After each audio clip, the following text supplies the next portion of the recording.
lot of people have been using the notepads. I like that angle better. Yeah. JC. I like that angle better. That one? Further, less. You look good right there. Look at that. Both of y'all look good. Good luck. I look good about it. Stephanie, like, I know about y'all. Well, hold on. How do I look? Let me activate the. Oh yeah, put that one on.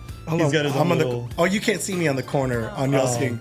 Like I'm on the lower corner here, like the guy behind the curtain. Yeah. Well, guys, what do you think about it? Awesome.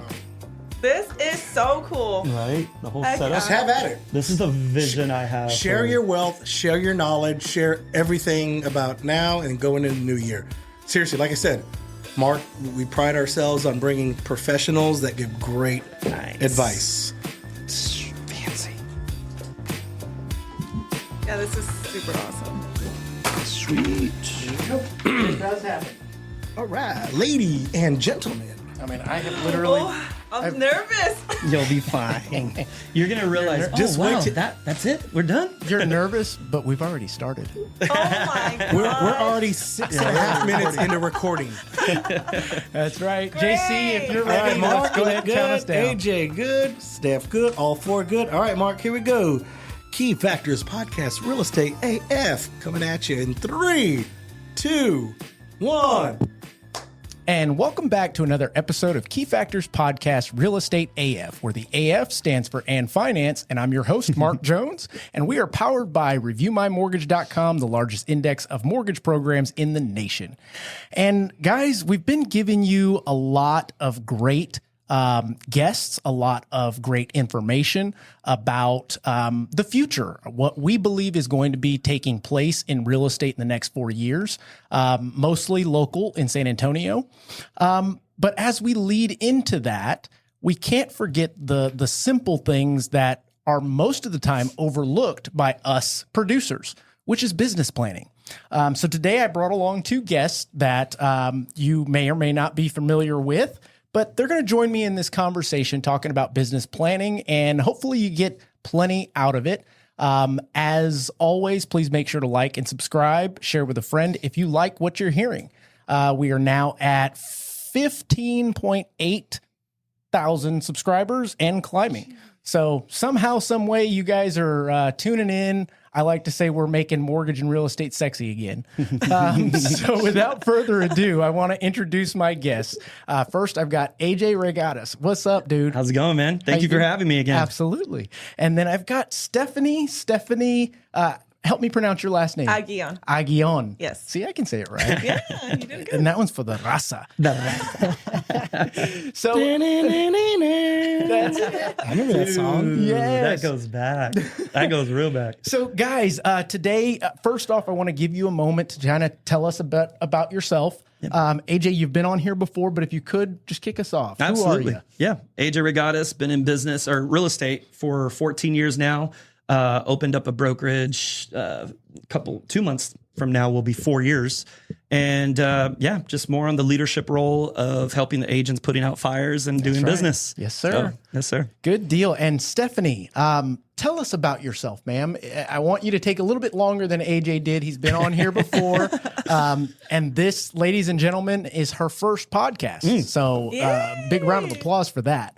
Thank you, AJ, for bringing me on. Yeah, so Stephanie Aguillon, I got into the business, you want the full-blown Let's go. drawdown? That's do right. Okay, so I got in the business 5 years ago in November. So Okay. my family has lived in San Antonio for the past 15 years. Okay. And I just moved to San Antonio 5 years ago in November. I just hit 5 years. And my brother has actually been in the business now for just as much as AJ, Okay. 15 years-ish, right? That you're. Yeah. And so I came to San Antonio. I was going through a divorce, a separation. I left my ex back where we're from. It's a little baby town called Hereford, Texas. So your the exes capital still of live the in world. Texas. Yes. Yeah. So it's the beef capital of the world, Okay. Hereford, Texas. And there's literally more cows than there are people. Wow. Well, that is actually, I think, a fact. It is a fact. There's more cows. You want to know another fun Interesting. fact? Is it really? Yeah. It's You want to know Beefing another fun and some- fact? And I did the research. This is the stupidest thing, but I'm going to say it anyway. Cows moo with accents. You're lying. I'm not So there's joking. like a Texas moo. They're all around the world. Wow. I'm not my joking. When you God. guys Dude, you're get going to a make me chance, go in a rabbit hole now on YouTube later on. everybody will. Go ahead and fact check me on that, guys. When you get a chance, jump into YouTube and type in cows that have accents, etc., and you'll get what I'm talking about. Well, you do have access to Chat GPT. You know? That too. There That you too. go. Yeah. But yeah, Stephanie, please That continue. is hilarious. I did not know that. But yeah, so I moved over here. Came with my immediate family, mom, dad, brother, and my brother had been in the business for a long time. I was very heartbroken, depressed, like just all the emotions you can think of. I came out of a 13-year relationship with my ex, and so it was really challenging time for me. I didn't know what I wanted to do. I didn't have no goals of anything whatsoever aside from just like surviving my day-to-day life. And so I love this. Yeah. Life's in shambles, and she was like, "I'm gonna Get go in to real real estate." estate." God, my brother didn't make it seem like it was going to be that big of a deal. He was just like, no, sister, you'll be great. So like the first 4 months that I was in San Antonio, I was lost. I didn't know. I got a job at a bank because I was at a bank back home. Okay. And so my ex ended up getting this girl pregnant, Oh. and that was right in the middle of COVID. I was in a box, essentially, I felt like, at a bank because we were deemed essential, so we had to work. Yeah. And so nobody was going to the banks. It was dead silent. And I'm looking at this computer all day long for 9 hours a day, just thinking about my life and like, gosh, what am I doing here? What am I doing here? And so my brother, I might even get emotional because he's like my rock, right? Like this dude is just, sister, what do you need? What do you need from me in order for you to take this leap? He's like, I will literally pay you what you're getting paid at the bank so you can quit your job and go full force and get your license. He's That's like, strong. yeah, he's like, you're stuck, you're sad, like this is gonna change your life. I promise you're gonna be so good at it, you're gonna love it. So I was just like, at that point, desperate. And so I was like, I took a leap of faith and I said, all right, brother, if you can pay me what I'm getting paid, I will do it. And sure enough, he paid me for the first 6 weeks that I was getting my license. It took me 6 weeks to get it. Okay. I dove head first into it. And so our first deal that we got, he gave it to me essentially. So my brother would feed me my leads when I first got into Sure. business. I was very fortunate, blessed, all the things. And Well, I don't like the comment that he gave it to you. At some point in your relationship with your brother, you earned that respect to be able to have that, because I can tell you, being friends with, having different circles of top producers, we don't give anybody shit. just so you know, he trusted you or entrusted in you that you would at least do the best that you possibly could. yeah. Just so you know. Absolutely. Thank you for saying that. You're absolutely right. And so he told me when we first had that first transaction, he said, okay, sister, he's like, when you're ready, he's like, I'll continue to pay you on a salary, however you need, whatever works for you, essentially is what he told me. He's like, but when you're ready to go commission based, let me know and we'll do the switch. Yeah. And so our first, surprisingly enough, like our first transaction together was a $1.5 million listing. And, it was a big check. It was 25% of that is what he gave me. And I was like, dang. You're like, it's like that, huh? Luxury agent. It was absolutely insane. And so I was like, okay, brother, I'm good. Like, take me off of the paycheck. Like, I got this. Like, I was so hyped when I got into it. Like, I started with Keller Williams Heritage. Okay. So that's where he was at the time. And you have to go through what's called Ignite. Yeah. And it's a 6 weeks training that you go through. You have to go through this course. Who was your coach? So there was a Or bunch of series of different coaches. agents. Yeah. Gosh, there were so many of them. Brad Burns is Burns, cool dude. Awesome. the one that actually, like, he lit a fire up my butt when I heard him talk. No Okay. wonder why you're a cold caller. Exactly. Brad Burns is a big absolutely. time cold caller. Yes. And so I heard him one day, like, on all of them were great. Like, the panelists for Ignite was just awesome. Like, I learned so much from them.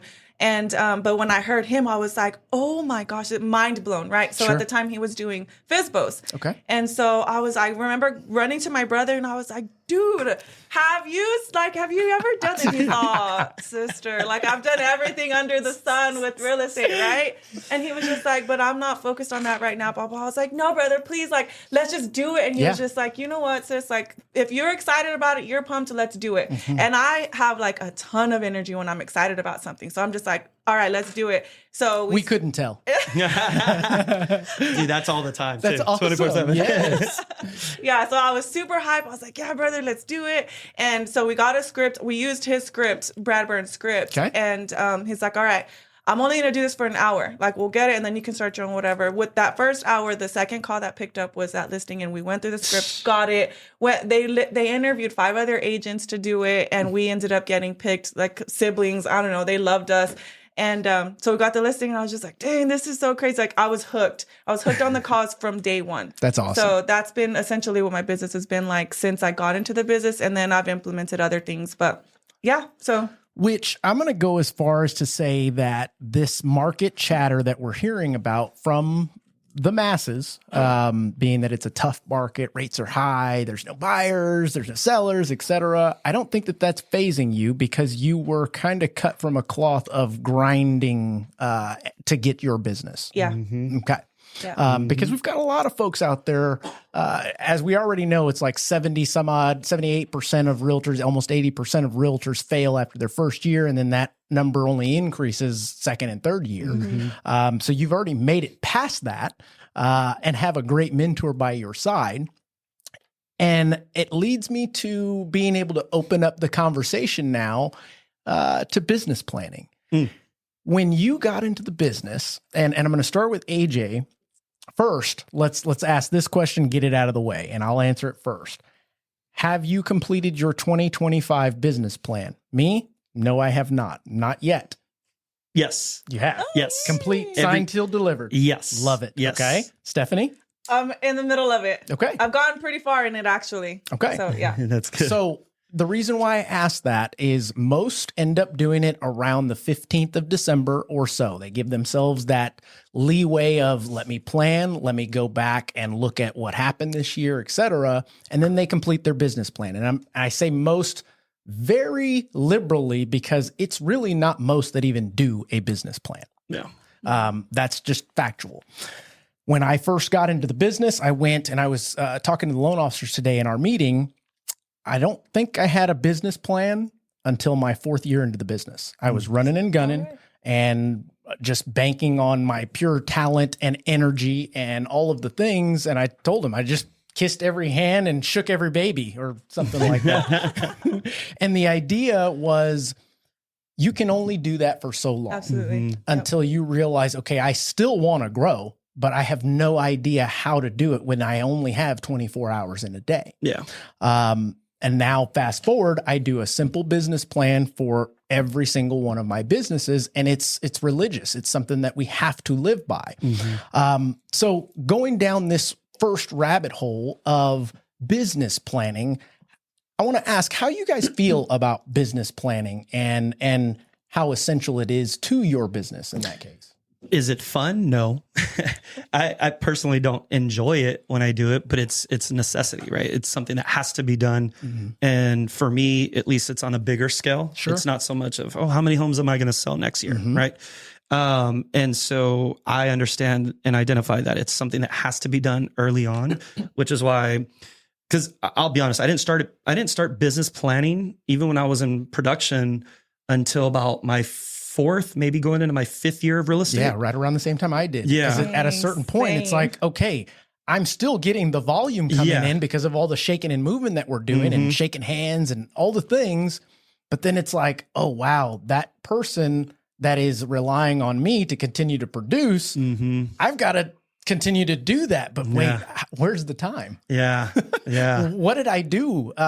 It's tough. Go ahead. It's gotten a lot easier now that I transition over with the brokerage. It's gotten a lot easier now because year 1, year 2 are the blueprint, right? Yeah. And so with year 1, it's like, okay, I'm not going to do that again and be careful with that. I lost money on that. And so it's being able to identify what went wrong and how do we attack it this year in the first quarter, right? Like I always talk about with the agents on record every year for the brokerage, January is our worst month. Yeah. And so I think I was a little bit more stern with that message back in, I want to say in September As soon as I got here. Yeah, I was pretty stern. So every now and then, I think that was her first meeting she sat in too.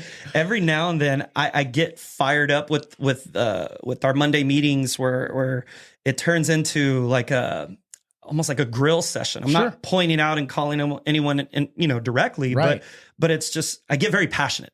Absolutely.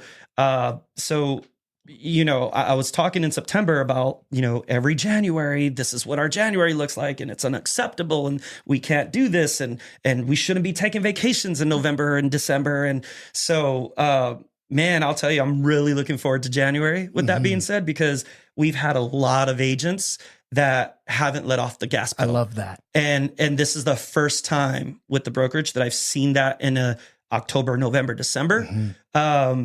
Where it's like, I'm very optimistic about how January is going to turn out because, the office hasn't been as quiet as it normally is. And you, given the seat and perspective on the bus at this point, can start to see, and you probably have already, but can see kind of writing on the wall, the tall tale signs of, okay, it's not in the production, it's in the activities that are taking place that can lead to this. And matter of fact, if it continues, it will lead to this. Yeah.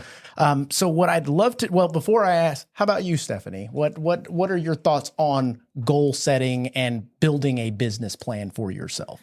Yeah. So same. I'm going into my 5th year, and I did one last year, but I didn't take it as seriously. Yeah. I kind of just brushed it under the rug. And like this year, it's like, all right, it's kind of like what you said, like just thinking back, okay, like how long can I keep going like this? Correct. Like, yes, the grind is there, and I'm at the office Monday through Friday, 8 a.m. Like I'm on it. But I'm like, I don't want to continue to do this. And like, when's my next deal? When am I going to get this next? Like, I need a plan. I need to visualize what's going on so I can make more or do more with my time and just everything, right? So yeah, I think it's very important. And this is the first year I can say wholeheartedly, like I'm actually invested into getting my business plan up and running. And awesome. I even asked AJ a week ago, maybe like, I want to sit down, like let's sit down with me so you can help me do this because I want to do it right. Yeah. Well, hopefully from this discussion, you'll be able to take some stuff back and incorporate it in the business plan that you've already started and will complete. But I want to start with the idea of balance. We talked about this on a previous episode recently with Jeff, Ronnie, and we had Gilly here. Good and people. Great, yeah, absolutely. Yeah. And they shared transparently, and we all kind of came to the conclusion that this idea of balance in the current state or journey or chapter or season that we're in our lives is a bunch of bullshit. And that's the God honest truth. Yeah. It's about priorities and where you want to fit those priorities into the accomplishments that you want. And there's going to be some things that are not necessarily going to go by the wayside, but that will be neglected. Sacrifice is a great way to put that. Yeah. What are your thoughts on that? I mean, do you still believe in balance?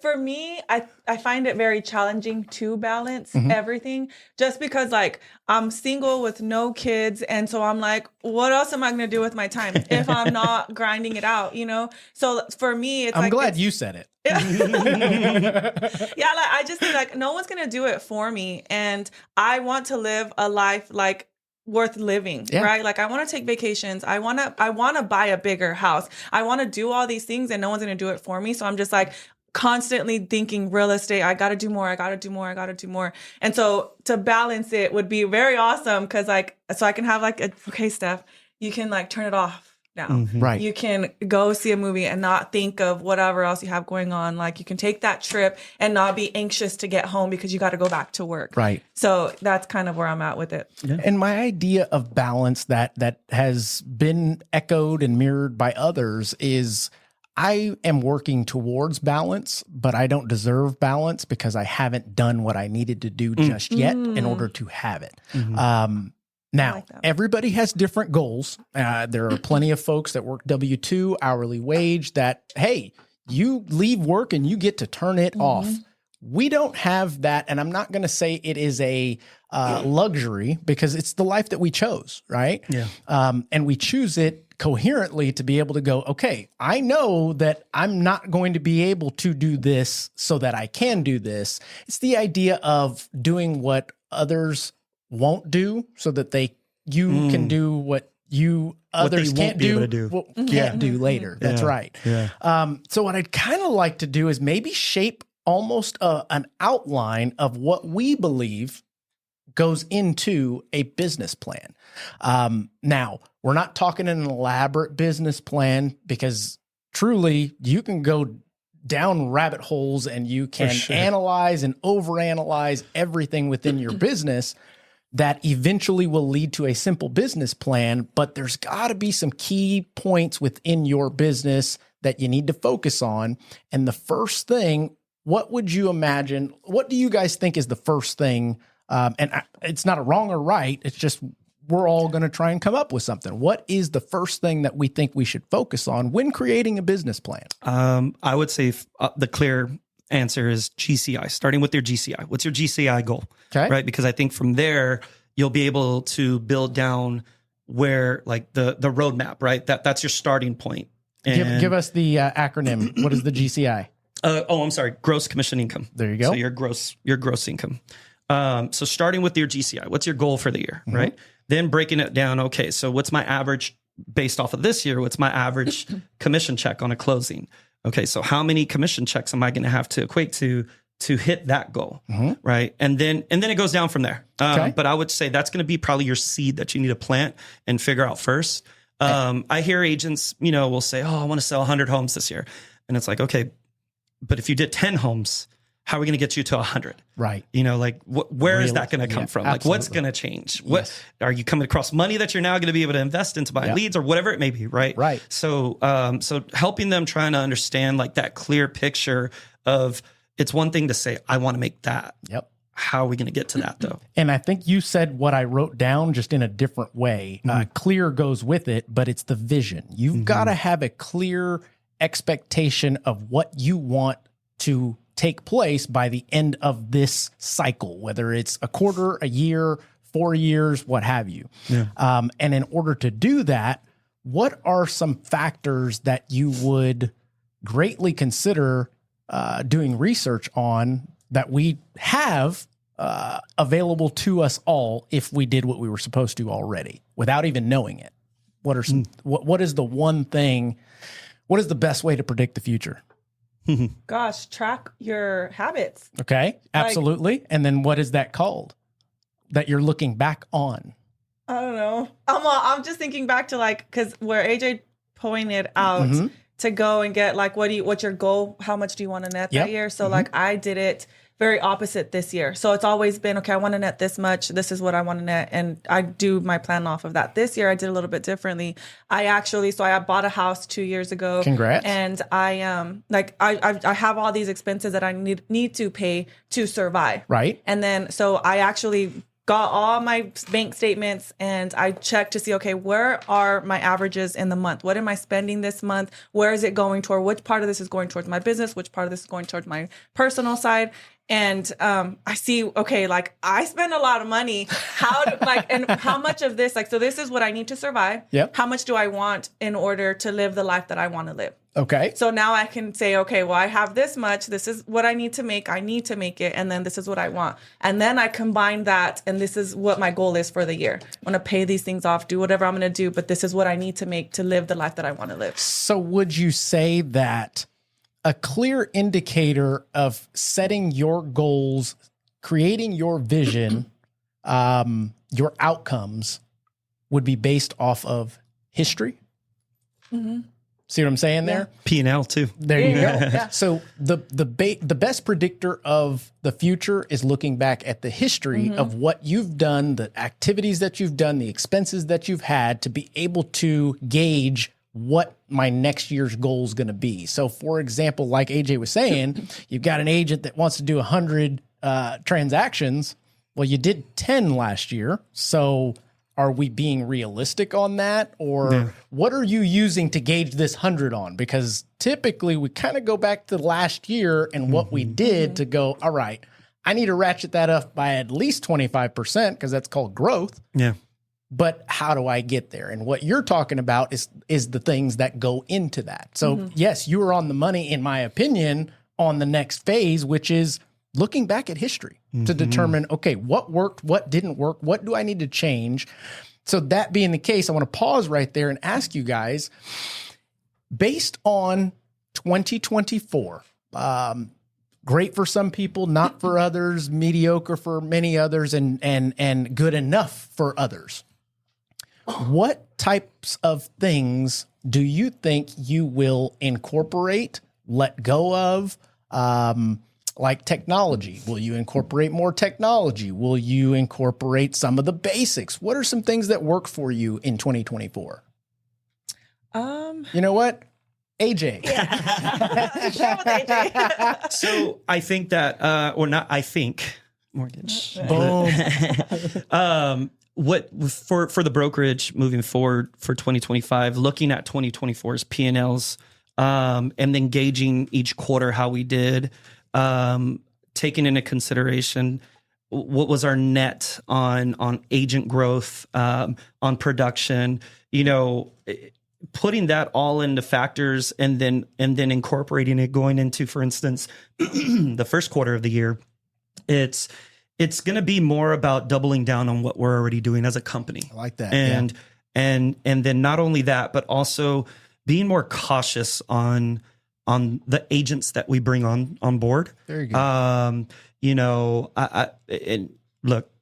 I was a new agent at one point too, so I get it. And I don't want to say that this is referencing anyone in our brokerage right now, but I've noticed that that I've had to adjust the questions that I ask, or the type of questions that I ask in a sit down with an agent that's thinking about joining the brokerage, and then determining also, are they the right fit for us? Great question. And like, I'll be honest, man, and I'm going in a rabbit hole about this right now, but one of the things that I've adjusted this year on when I sit down with an agent is always asking them, have you interviewed other brokerages?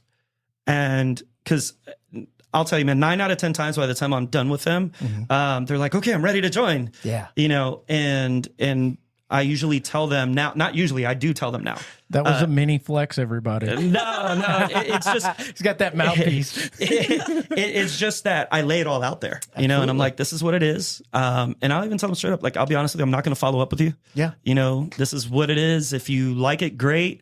If you feel you're a better fit somewhere else, great, good luck. And we wish you the best, but for me, I don't do follow-ups with agents. And kind of tying into that, the reason why I don't do that is because I don't want to feel like I had to persuade someone to join the brokerage. Absolutely. I will say I am that confident in knowing what we bring to the table as a company. In regards to value. Absolutely. Exactly, when it comes to the value proposition. So at that point, when we've laid it all out there and they maybe still don't see it, that's okay. It doesn't mean that they're wrong. That's right. It just means that maybe we're not that niche that they're looking for, and that's okay too. But what I was getting back to kind of answer your question is the adjustment I've made is at the end, if they haven't interviewed other brokerages, I'd tell them go and interview a few others, at least 3 others. Yeah. And if you still feel like we're the best fit, then great. We'd love to have you. And but it would make me feel better. Absolutely. It's a smart move because what it does is it brings all of the doubt to the forefront. There is no, man, I woulda, coulda, shoulda. No, go do it now. Exactly. Go do it now. And I'll tell you, man, our retention with our seasoned agents is amazing. That's awesome. It's a bulk of our brokerage. Sure. I would say the year, 2 to, we got agents 20 plus years, the bulk of our brokerage is seasoned agents. But I would say at least 1/3 is new agents fresh out of school. Absolutely. So, yeah. Okay. Now, how about you?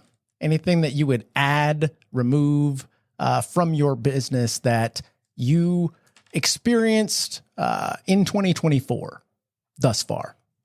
I would definitely add what I'm planning to incorporate in 2025 is really owning in on my SOI. So my sphere of influence. Right. And so that's big because as I looked over this past year, a lot of my business came from referrals.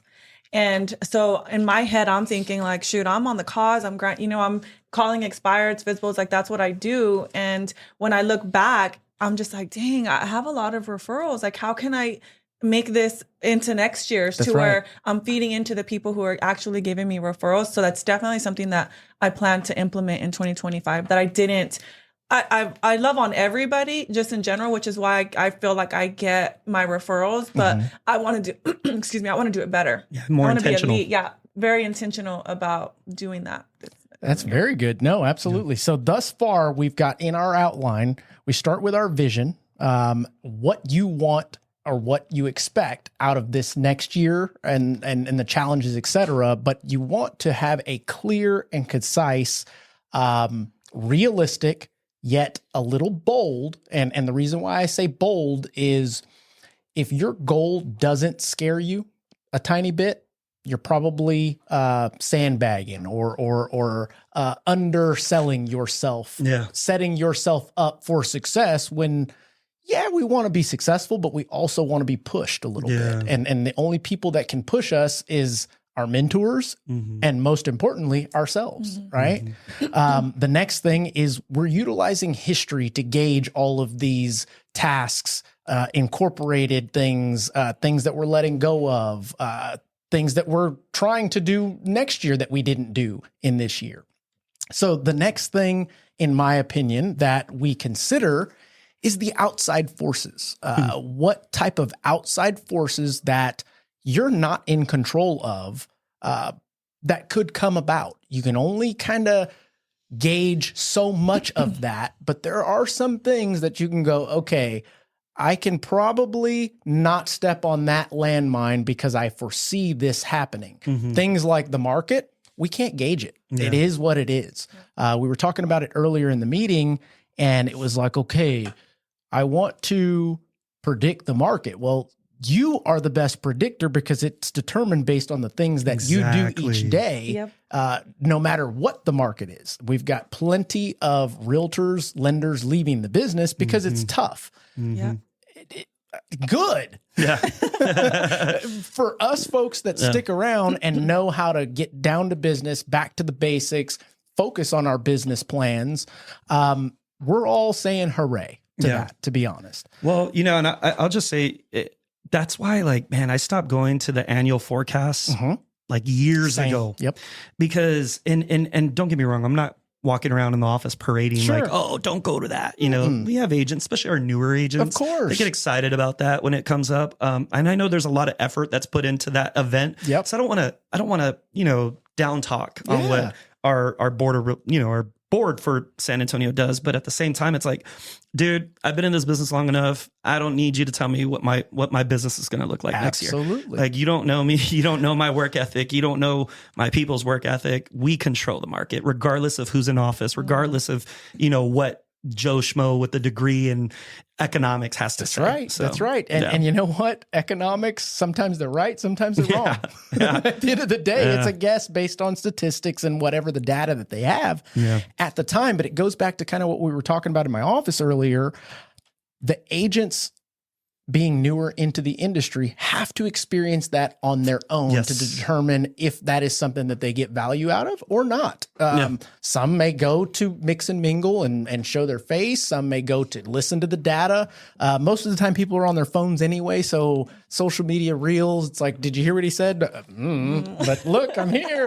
It's funny though, man, is I have a habit of getting on our agents and especially our newer agents. And I say it straight up, man. Like, I'm like, look, we're not a brokerage that's looking for headcount, right? Like, I'm not looking for First Choice to be the biggest brokerage in town. That's not my goal, right? So with that being said, if you're just, that goal is clear and concise. And I tell them, look, like, if you're just looking somewhere to park your license, you can go to XYZ.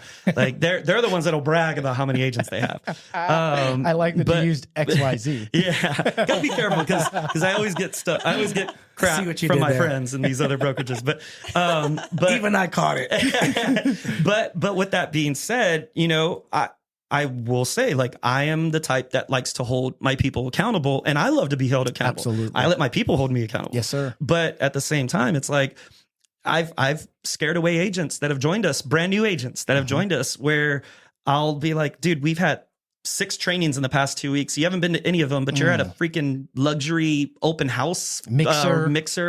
Like, get your ass over here to the office, you know, and then they get, you know, like, no one wants to be micromanaged, especially brand new agents. And so then they end up taking off. I'm like, cool, we don't need you then. But how true is that statement right there? I mean, same thing with loan officers. Yeah. It's like, guys, my first year, I went to all the mixers. We went to all of the things. Absolutely. And then you realize, wait a minute, that's the same group that was at the last mixer.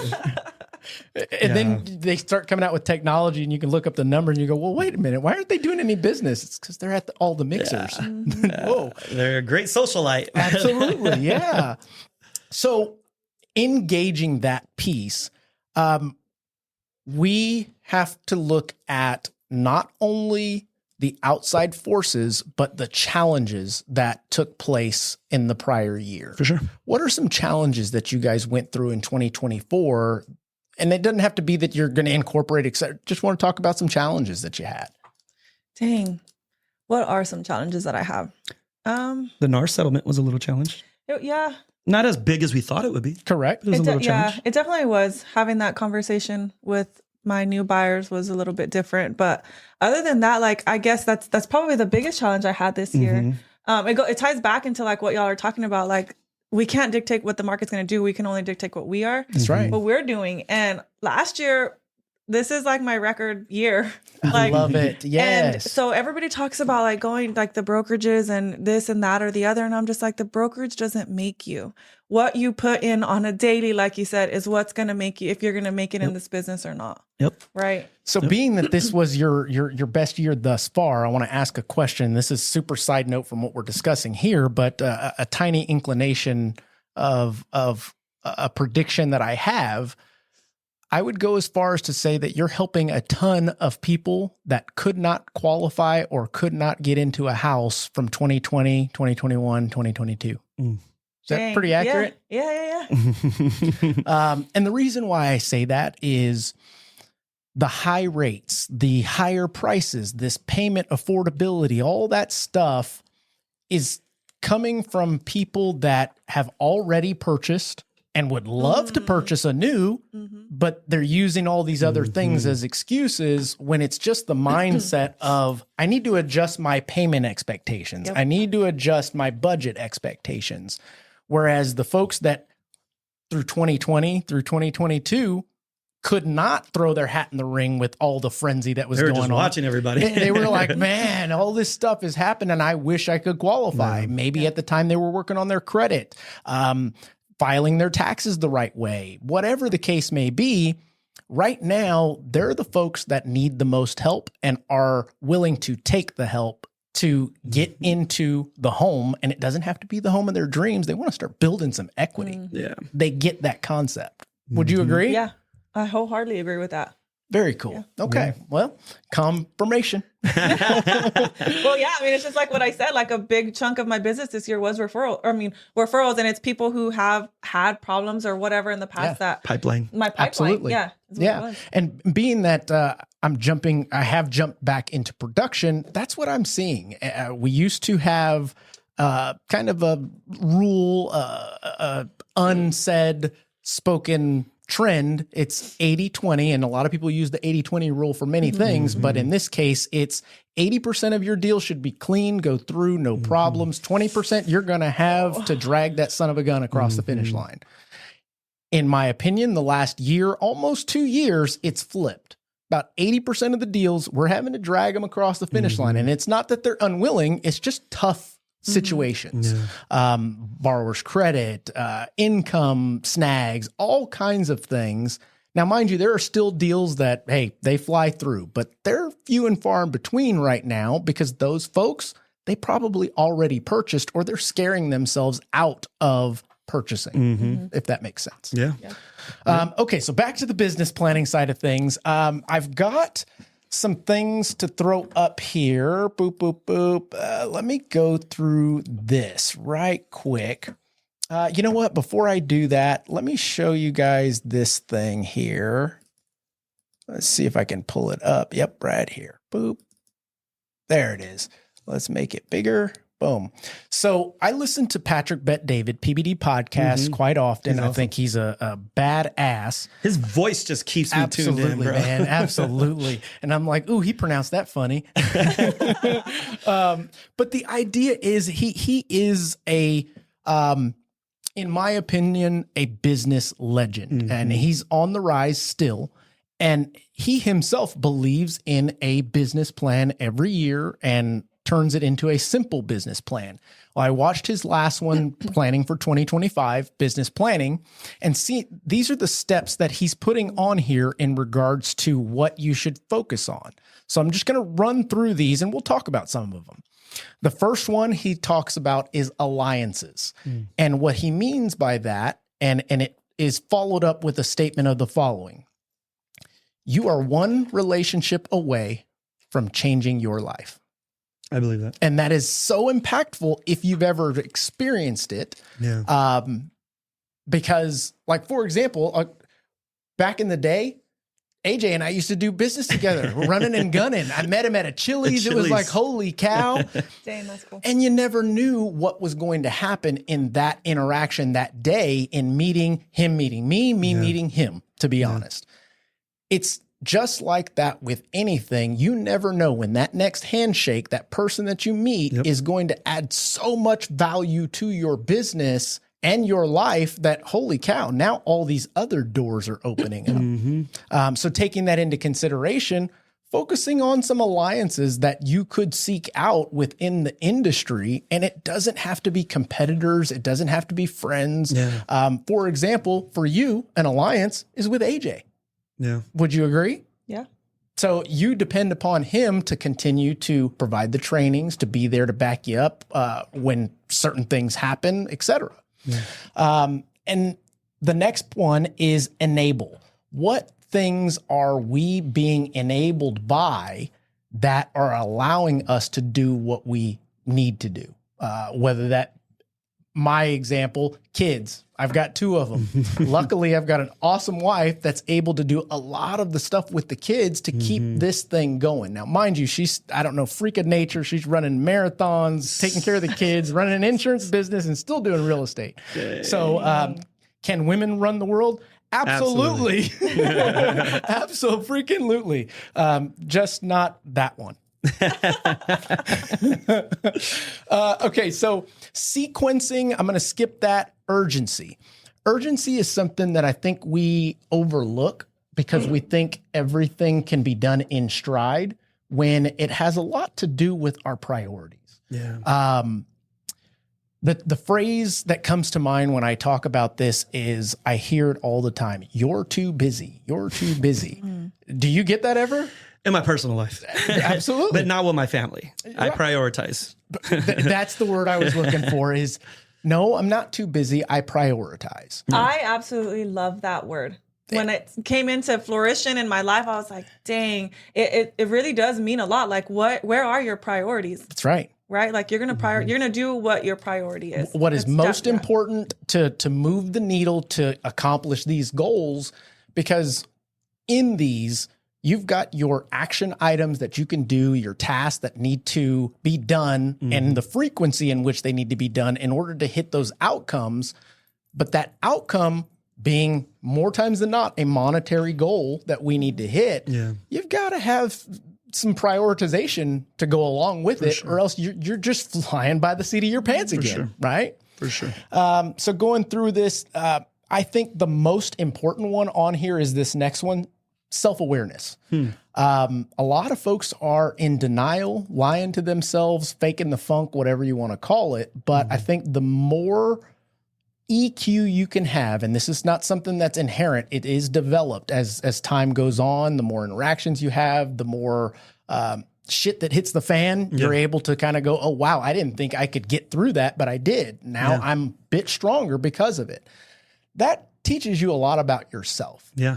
And then it goes into the realistic expectations that you set for yourself in setting those goals. How are you going to go from 10 to 100? You're not very self-aware, are you? I mean, you can say that straight up, right? Yeah. Ultra proactive. I'll skip that one. New ways of thinking. This is kind of along the lines of what we were talking about a moment ago of incorporating new things or seeing what wasn't working, what was working, and doubling down. And also looking at things from different lenses. Yeah. Perspective is huge when it comes to building your business plan, because if you're just utilizing your lens, you're going to miss a lot of holes. Yeah. So I recommend anyone out there that will complete a business plan, have your mentor, have your coach, have your friend that will give you honest feedback, review it. Yeah. So that you've got somebody, like you said, not necessarily an accountability partner, but somebody that can check you. Yeah. Somebody that can say, hey, you think that's realistic? You're really going to get that much business from one open house per week? That's it? Okay, cool. That's kind of the new way of thinking. Yeah. Wartime and peacetime, I'll skip that. Pivot and adjustments. This I want to hone in shortly, because there's a lot of folks out there that will make these business plans and they will adjust their goals. Mm-hmm. Or they'll make the business plan, and like you said in the beginning, so thank you for being honest, you make your business plan and that's that. You don't even look back at it. I did it. It's in my head. I know what I need to hit, etc. But you're not, I guess, being attentive to the fact that there are adjustments that need to be made along the way to continue to reach those goals. Yeah. I mean, have you guys had to make any kind of adjustments throughout? So I was actually chatting with her about this last week. So one thing that I do with a lot of our top producers in the office, they all have their own individual office. Sure. So I have a habit of just popping in there, and I'll just be like, I have an idea, my ADHD, right? Yeah. So I'm like, hey guys, why don't we try this? And what about doing this? And she'll be on a call, and I'm like, I'm just pacing, waiting for her to get off of her, because she cold calls all the time. So I'm just like patient, like I'm listening to her call, I'm waiting, and then I'm like, okay, so this is what I was going to share with you. Yeah. But one of the things that I was saying was, so kind of touching on what you're talking about right now, as long as the goals are realistic, right? We're talking about the 10 to 100, but if they're realistic goals, then what about if we, instead of changing our goals every quarter, what about instead of changing our goals every quarter, we adjust how we're going to achieve those goals, right? Okay. And so what I mean by that is the thing that I was talking to her about yesterday, or last week and yesterday, I brought it up in the meeting, was, like she mentioned, she's referral based, right? If we're referral based and let's say your goal is 30 transactions for the year, right? If we're going to identify that our strong side is referral base, we also need to go even further and figure out with those referrals, where are they coming from specifically, right? Are they current client referrals? Are they past client referrals? Are they personal friend referrals? Are they your VIP list sending you referrals? Because again, if my goal is to do 15 transactions every quarter, after that first quarter, I need to be sitting down and analyzing. How did the first quarter go? If I'm on pace, or if I'm exceeding my pace, and I'm tracking all my referrals and where they're specifically coming from, well, maybe now I get to focus on my weakness. Maybe my weakness is my personal friends. They're not sending me that many referrals this quarter. What I need to double down on that. But let's say at the end of that first quarter, if I haven't hit goal, or if I'm behind on that goal, then I need to double down on what my strengths are. Yes. If my strengths are current client referrals, then I need to double down on that to get to my goal so I can get back on pace. That's right. And so, I think it's just more of, again, as long as you're setting realistic, achievable goals, maybe not changing the goal, but changing what you're doing to hit that goal. I love it. Absolutely. Yes, absolutely. Yeah. In addition, I'll add to it. Increasing or adjusting the frequency in which you do it. And the data itself tells you which one you should focus on to be able to adjust. Yeah. I'm going to ask you a question, Stephanie. You're referral based. Yeah. Why are you referral based at this point in your career? Gosh. If you don't know, I'll tell you. My relationships with my clients at the end of the day. Like, oh, yeah? Yeah. You want to tell me what it wasn't that you busted your ass to meet with a bunch of people and make those phone calls and burn up the phones to establish that book of business, that referral base. Because a lot of folks will say, yeah, I'm referral base. Okay, but you're still not producing at the level that you want to be. So therefore, did you really build your referral base large enough, i.e. do enough needle moving activities, the tasks up front that establish that referral-based business. You don't jump into the business and go, I'm going to sell every freaking cousin, aunt, uncle, brother, sister, notice the sphere that I'm talking about, a home, including friends. It's not possible. Yeah. Here's a nugget for you guys, and I say it all the time, so this is the time to say it. If we only did business with the people that we knew, we'd all be broke. Yeah. Just so you know.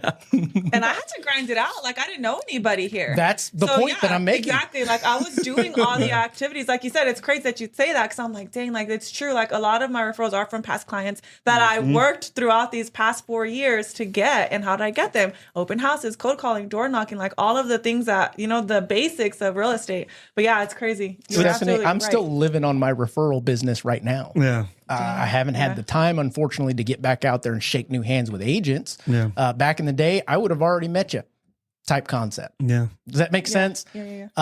But it goes to show that I put in the legwork up front, just like you did, to be able to only 5 years into the business say, I'm referral based. Yeah. Oh, then you must have busted your ass. Yeah. Yeah. That's what that tells me. Well, what's really neat too is I get to see firsthand in the office with a lot of the agents. A lot of our agents are referral based, and getting to see individually with their personality, their characteristics, their behavior patterns, their, you know, just who they are as people, right? And being able to identify, like, there's no secret as to why that person's referral base. Amen. You know, her too.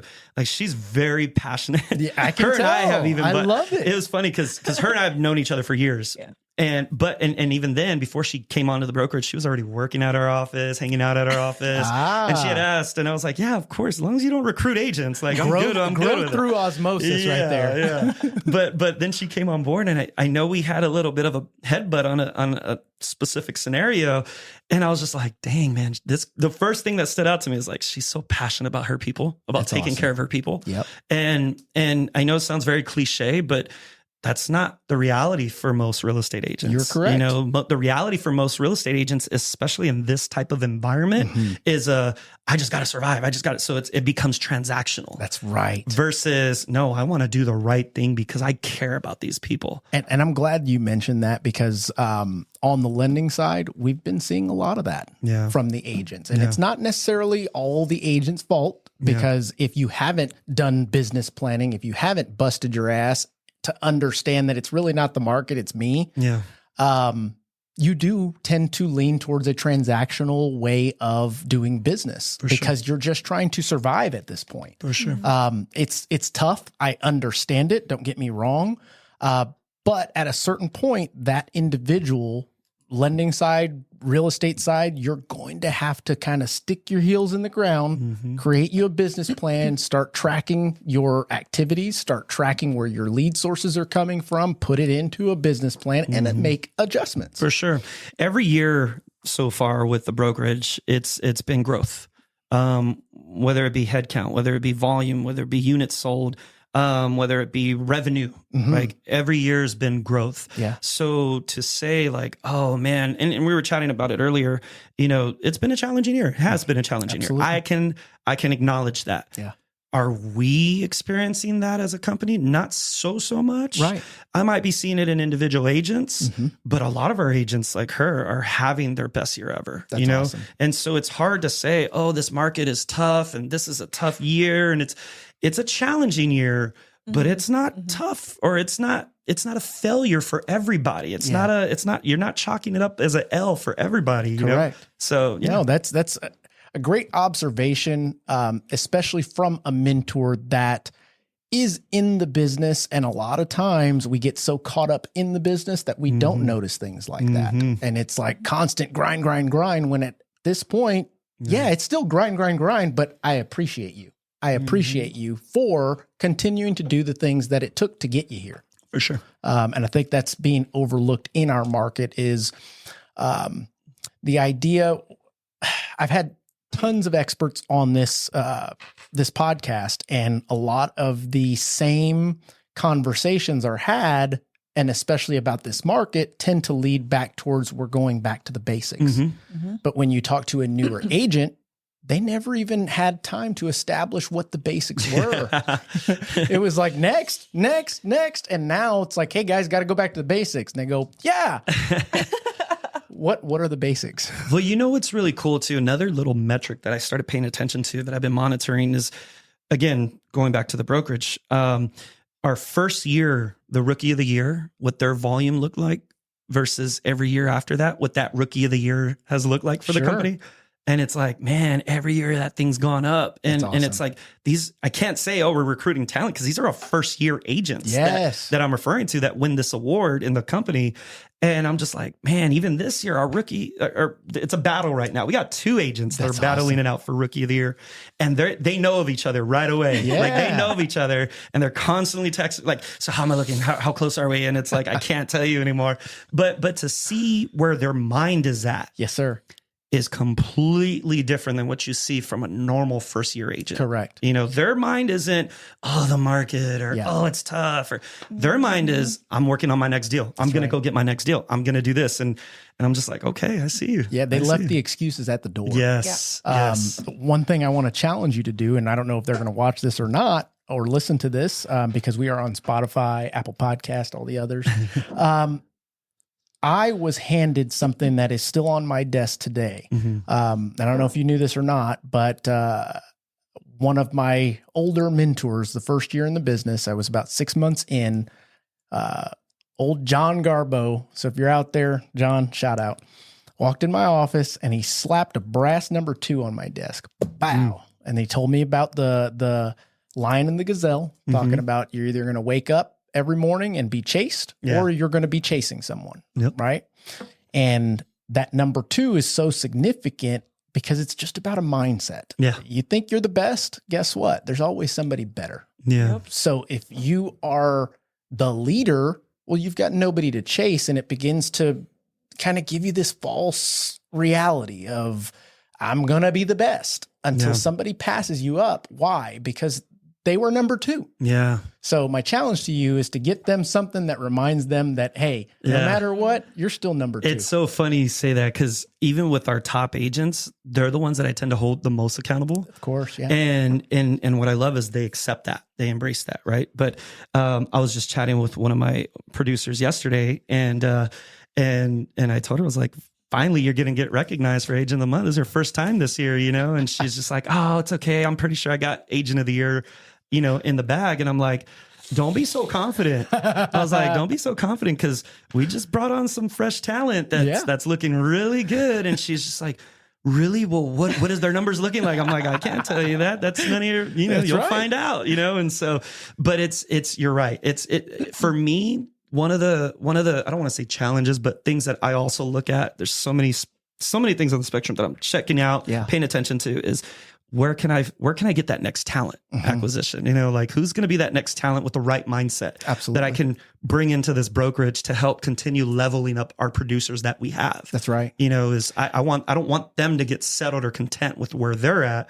And I need to continue to keep making sure that we're seeking, I don't want to say recruiting, but just trying to discover or spotlight that next talent opportunity. That's right. That we can bring in. And Jeff Garza, a good friend, have him on the podcast always. And he mentioned something that resonated, and it was, you never know who the next rock star is going to be. It's hard to judge everything from an interview. Like you say, you interview them, you say, hey, go interview other people. You know, after 30 days of them being with you. Yeah. I know.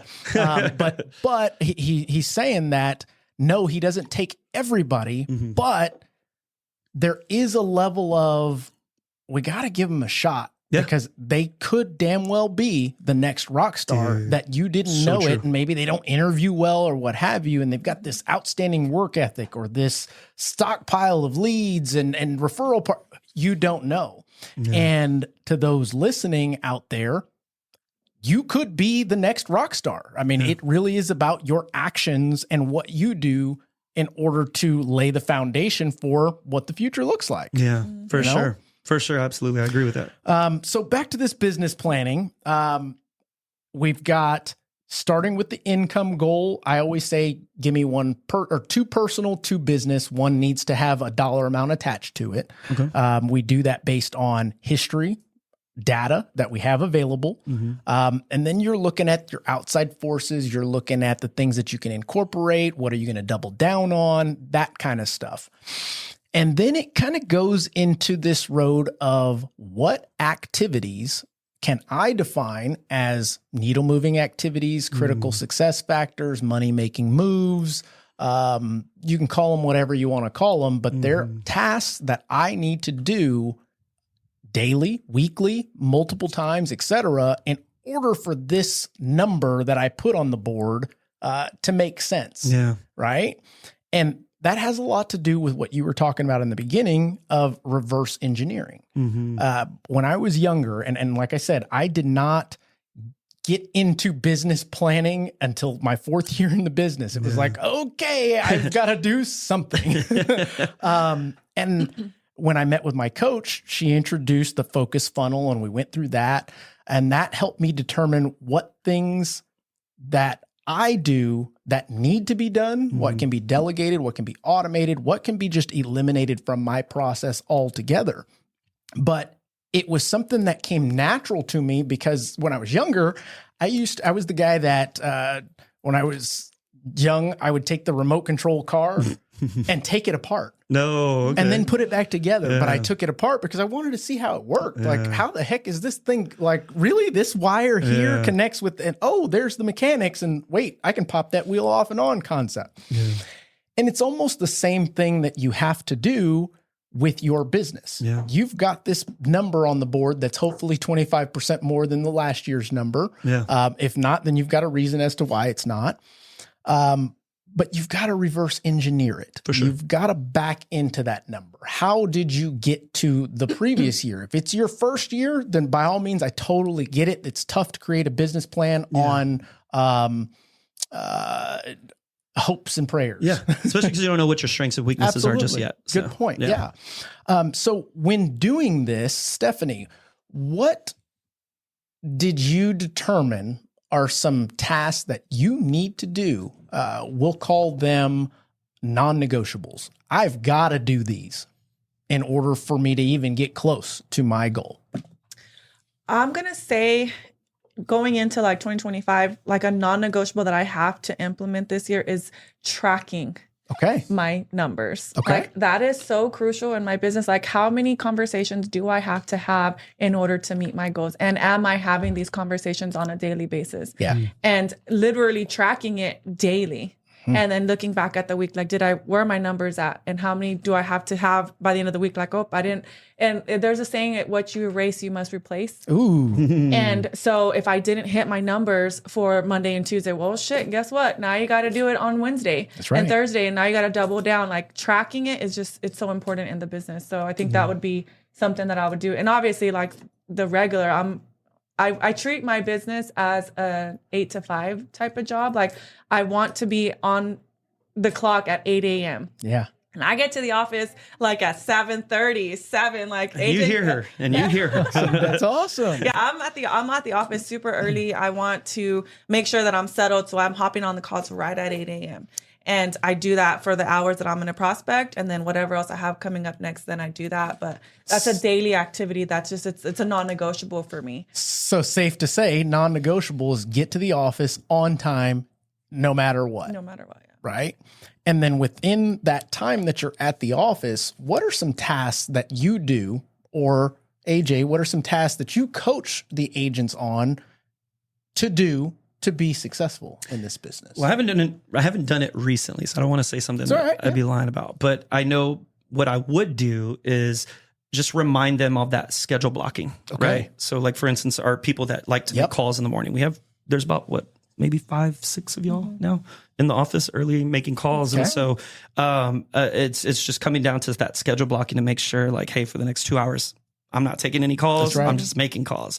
I'm not responding to emails. I'm just making calls. That's right. So that you can get that part out of the way. And then the rest of your day is follow-ups, emails, whatever, putting out fires, whatever it may be. And I agree with that. But that's something that a lot of folks talk about, time blocking, but they don't tend to actually do it because they haven't figured out what we're time blocking for. I know I've got a time block to make calls, but when I'm making those calls, how many calls do I need to make? And that's kind of what you're trying to figure out here as you roll into this next chapter of your career, is tracking those things and going, okay, now that I've made 10 calls, my goal was 12, but I've already got this done. I've already gotten a hold of this amount of people.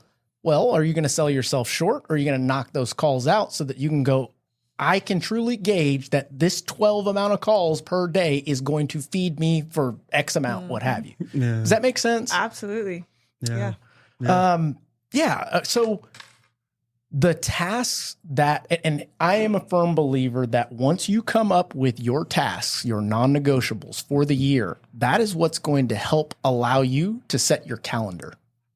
We were talking about scheduling and time blocking and calendar earlier today, and it's like, how can you create the perfect week if you don't know what your perfect week, what you want it to look like, right?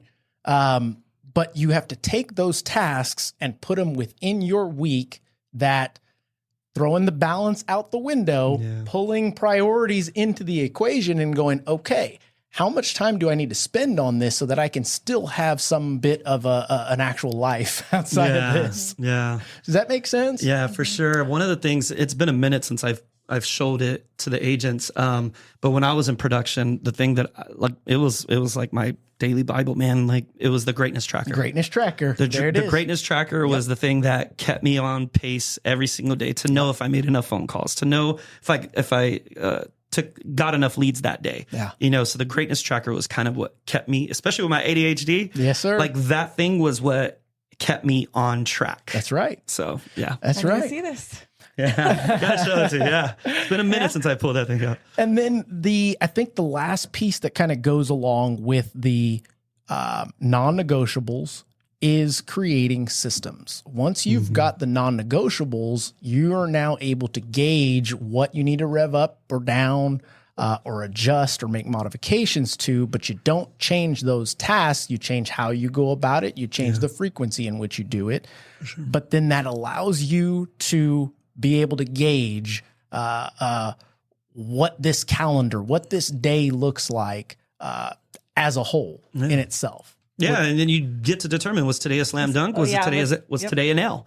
That's right. And that was something with the greatness tracker that I would, there would be my days where I had, zeros. I had a, what do you call it? A goose egg? Goose egg. There you go. I'd have a goose egg, and I'm like, all right. But you know what? Tomorrow's a new day, and I'm just going to double up tomorrow. That's right. And it was a motivating. That little form right there it did so much magic for me, man. Isn't that weird? It's so weird how just that piece of paper was able, because it's just right in front of you. You see it, you're tracking it every day, and and it was almost like a light bulb for me, man, when I started implementing that form. I don't know, 9 years ago, I started implementing that form to once think that I was a one deal a month agent to a one deal a week agent to where it's like, man, that greatness tracker sometimes would have 2 or 3 deals a week on escrow. And it's like, that's what took me to that 10 deals a month type of agent. So that little form can do so much for your mindset, dude. Like, it helps a lot. And I think the more time that you spend in developing your business plan, the more you can, number one, stand behind it, but the more it actually becomes a promise, a contract, a commitment to yourself. Because if you are doing a business plan because your coach, mentor, boss said, I need you to do a business plan, I can pretty much guarantee that you're not going to take it as seriously. You're not going to treat it and get the feeling that you get when you utilize it. It's going to be a task that you just do. And that task ends up rolling into February and March and never to be seen again until the next December rolls around. Time to business plan. That's exactly what happened to me. Like my brother was just like, all right, we're doing a business plan. I'm just like, okay. Like, it didn't come. This is the first year it's coming from me. That's awesome. Like, to actually set this plan in motion. Like, okay, this is my business now. I ventured off by myself. So I've got in the business. I was with my brother. He held me, under his wing. And so this year we separated, and it's been a huge eye opener to me to be at First Choice for one, like making that decision to come over here and not being with my brother. And then like now taking my business serious and it's going to take it to the next level. I already know by having this business plan set in place. Yeah, man. One thing that I think helps with the business planning too, and you kind of touched on it, is obviously making your 2 business goals, 2 personal goals for the year, is the vision boards, bro. Yes, sir. Like, and to double down on the vision boards, like you have one vision board at your desk and you have one vision board at home. Absolutely. And I tell the agents to this day, my vision board, it's not so much, it's more of an affirmation board that I have in my restroom of all places. Well, but that's where I spend a lot of my time in the morning getting ready. Right. And so what I love is my affirmation board of every year the agents give me a big old thank you card with all of them putting cool little notes on it and happy birthday and this and that. And it's there every morning on my mirror. And to see that as that reminder to get my mind right, or to remind me of why I'm looking forward to today or whatever it may be. That's right. That gets my mind right. Seeing all those, I mean, there's a bunch of them on there, and it gets me going, man. And I think that with my energy drink. At a certain point, and this isn't everybody, but like for me, being ADD, ADHD, I used to do the vision boards. And then it was like, you know what? I'm just going to make everything a vision board. So as you look around, you got crushing it, mindset. Yeah. I refuse to be average. It's just, you walk into my office, it's the same concept. In the bathroom, I'm coming for everything that they said I couldn't have. With lipstick writing? Phone number. That's funny. I have that same thing too around, it's not a vision board or anything, but I'm very into my walk with Christ, right? Okay. And so in every single bathroom mirror, everything, I have a scripture written down. It's, I can do all things through Christ who strengthens me, and my blessings are on the way. Amen. And so like, I read that thing. That's like the first thing I see in the morning when I go to the bathroom. Like I see it on a daily basis, and it just reminds me like I got today because God got to me. And so it gets my mind right every single day. Like, I have Isaiah 41:10 on my arm. Nice. Fear not, for I am with you. That's awesome. So same concept right there. Yeah. So getting that mindset right. It's spending time in scripture just in general in the mornings like that. Just, it helps me get my day going. Like it's number one. Like I got on my scripture, too. Yeah, of course. Tattoos everywhere. So. But I think the message in this small conversation that we're having is find whatever works for you. Mm-hmm. And if it works for you, who's to tell you to change it? Who's to tell you to be anything in regards to it? It works for you, Oh, well, I listen to motivational videos every morning. Okay, that works for you. Yeah. I'm going to go read my Bible and do my thing, Absolutely. But I think the key is to find something that motivates you, that you can do consistently, that adds to this business planning, and it becomes a task that's non-negotiable because I've already gone through it and I've done it without it and with it, and I'm a little bit better with it. Yeah. Oh, I love that. Yeah. I love that. Yeah. So JC, how are we doing on time? We are 1:17 and 20 seconds. I love it. Okay. It didn't even feel like that. I know. Adrian was like, you're going to blink and it's going to be done. And like, oh my gosh, like there's still so much I want to say. That's awesome. Well, guys, right now, what I want to do is just pop some of these on the screen for you because I've got plenty of them, and I'm going to put them in the description of the YouTube version of this. Bunch of different one-page business plans. Oh, that's somebody I don't care to listen to. One-page business plan. Here's the one from PBD where he talks about your finance, your family, your health, spiritual, personal development, and business. But find what works for you in regards to a simple business plan. Now, mind you, as your business gets larger and larger and there becomes more nuances to it, then it will evolve. That's what I'm going to call it, evolving. I'll also put this link in the description, and this kind of goes through an outline of creating a true business plan, confidential agreement. Why would you do that? Because you're giving out your secrets. For sure. To what it takes to accomplish your goals. Executive summary, business focuses. What is my mission statement? For us, it's more so a value proposition. Business details, professional support, personal profile, those types of things. Your aims and objectives, market research. Have you looked at the data? let's see here. Then you've got your SWOT message. What is your strengths, weaknesses, opportunities, and threats? Notice the threats are there. What's your marketing plan? These things you can go down rabbit holes in order to come up with your business plan. But what I recommend is if you utilize this first, then grab all of the important pieces and put it on something like this to where you can actually utilize it every single day, hang it somewhere where you can see, even if it's in the bathroom, because we know we all do it at least once a day, hopefully. After Thanksgiving, I was like, I'm worried, man. Only once? I'm worried I ate too much. It's Only been 2 once? days. Sure. Yeah. 3 or 4 times, bro. Step up your game, guys. Healthy. So that being the case, guys, I think there was a lot discussed in this episode here.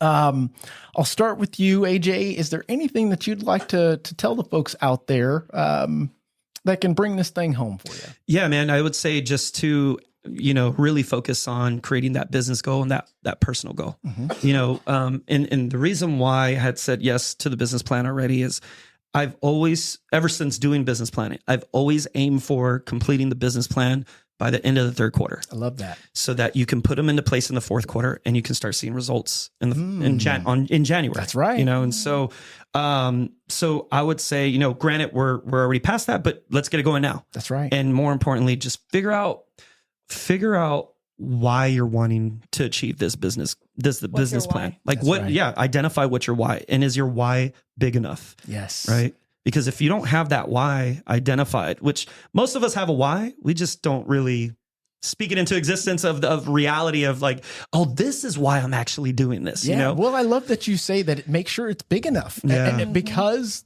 going back to the idea of your goals should scare the piss out of you a little bit. Yeah. Why? Because of your why. Yeah. You know, get comfortable with being uncomfortable. I love that. Yeah. Yep. Okay. Anything else? No, that's pretty much it. Stephanie, your first time on a podcast. I think you crushed it, ma'am. Thanks. Truly. Do you have anything to tell our viewers, our listeners out there? I just get serious about your business plan. It's so important, and you have to do it for you. Your why has to be big enough. And really get fired up. It's exciting. It's exciting to do this and watch your goals flourish at the end of the year. And if not, it's a big slap in the face. Dang, where were you this year? Yeah. What do you need to do to get where you want to be? Yeah. And also, I've been dying to freaking say this. AJ has been super phenomenal. I'm not kidding. The day that he came into my office, and me and my partner, we have a board where we write all our leads and stuff. And, so I have my leads of my hot leads and who I need to keep track with and stuff. And on the side, I started writing down where they came from. Mm-hmm. Was it an open house? Was it a referral? Was it where it was coming from? And AJ's looking at this and he's like, dang, this is awesome. And then he gave me that whole, I would challenge you to dig deeper. Yeah. And I'm not kidding you. I get fired up. He left the office and I was like, oh, AJ, you're so awesome. You didn't even realize how pumped I get about dang, I need to own in on these things. Yeah. Where is it coming from? Was it a past client? Was it a family member, a friend? All of these. I was like, dude, that is so player. Thank you so much. Dude, and honestly, that's the stuff that fuels me when I'm able to chime in and give some whether it be advice, feedback, whatever it may be with our producers. Yeah.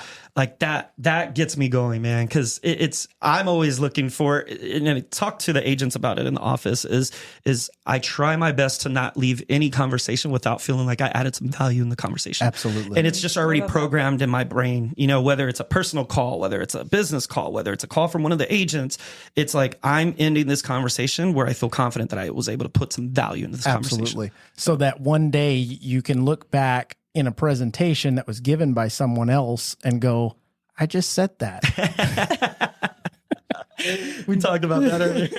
But the idea behind this business planning, guys, is I'm going to go as far as to say it is essential to the future growth in whatever business aspect you're taking your career. Mm-hmm.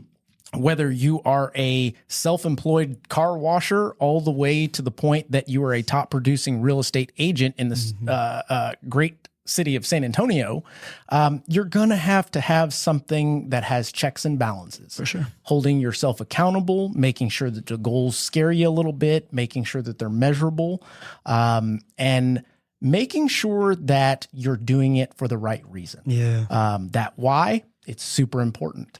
For those of you that heard this episode and are still kind of like, I don't know about this business planning thing. Every year I do a few classes in January about business planning, and it's called Better Late Than Never, Simple Business Plan. I like that. I like that. And every year it's packed house.